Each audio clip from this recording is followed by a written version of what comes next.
Welcome back to our 31st season of 7-Eleven Junior Hockey Magazine. I'm your host, Gino Reda. Time now for the CJHL Report. The Canadian Junior Hockey League brings together 115 teams in the 9 Junior A leagues involving over 2,500 players from right across the country. The Alberta Junior Hockey League is back in action to discuss that in the early part of the season. Now join us AJHL Commissioner Ryan Bartoshyk. Ryan, welcome back to the show. Good to be back just talking hockey and not all that surrounds it over the last 18 or 19 months. Yeah, thanks for having me, Gino, and hope you're well. And yes, happy to be back.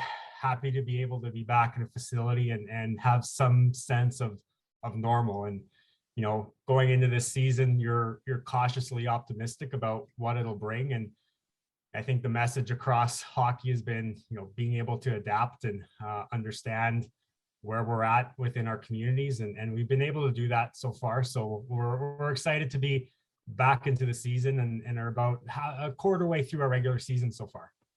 Give us a sense, because there's people listening from coast to coast where the rules, the protocols are different.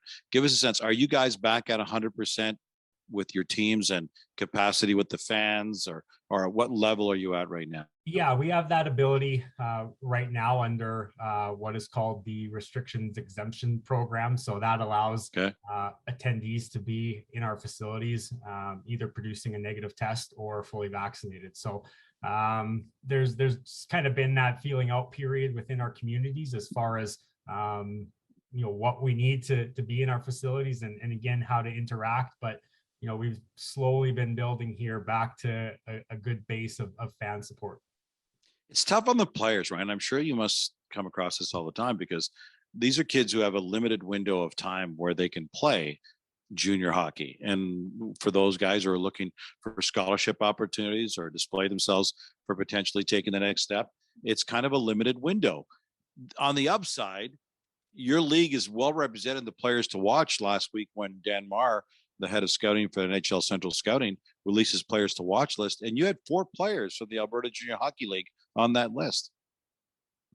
Yeah, that recognition for our league and those athletes is always great. And we were able to get our annual showcase event in late September. So that's a great opportunity for our athletes to get that exposure in front of the entire scouting community. So a good response there. And for us and I think for everyone, you have to realize that as a league and across hockey, you almost have 2 sets of rookie classes starting the season again. And for those athletes who are new to our league last year, yes, we had a so-called development season, but it wasn't a full season, and it wasn't the ebbs and flows of that season and being on the road and traveling across the province. So I think that's really the importance of our communities and more specifically our coaching, where that comes into play as far as developing these athletes, getting to a certain point of the season. And again, for a lot of those athletes, whether they come from U18, they're not used to the full 60-game schedule. So, a lot of dependence on our coaching staff and our organizations to really develop these athletes and understand where they're at and kind of get them back into that routine of a full season. Yeah, we're in conversation with AJHL Commissioner Ryan Bartoshyk. Ryan, this is an Olympic year.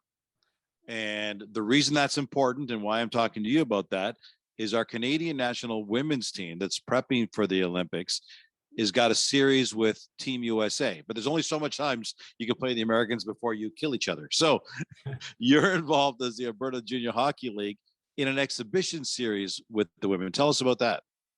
Yeah, an opportunity that came up in discussion with Hockey Canada and for our group, just understanding our role within the game. And really that's the development and opportunity. And I think, again, for our communities, it's a great opportunity and for our teams to interact and compete and contribute to the women's game and their journey for a gold medal. So definitely proud that our league can be part of that and proud of our athletes and communities for stepping up and again, assisting in that journey for the women's game.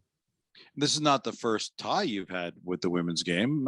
You've had some people leave your league, get involved in your league. Shannon Zabados came through your league, and Mel Davidson. Tell us about their involvement in the past. Yeah, and hey, they were big parts of our league and those organizations. And I mean, credit to them for their ability and for our league for embracing them and happy to be part of their journey again, just as we are here with the women's national team moving on to Beijing. So excited about these games. Our communities have really embraced it so far, and looking forward to the rest of the games.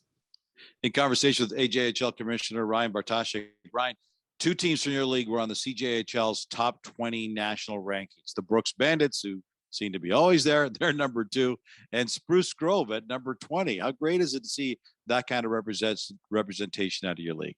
Yeah, again, the recognition is great for those organizations, and for the entire league. Nice to have those teams there, and for us, really focusing on the last 3 quarters of this year as far as getting better as individual teams and providing exposure and development for our athletes. So hopefully nice to settle in a little bit here. Again, you don't want to be you want to be a little bit cautious, but very proud of where we're at so far and what our teams have done to get to this point.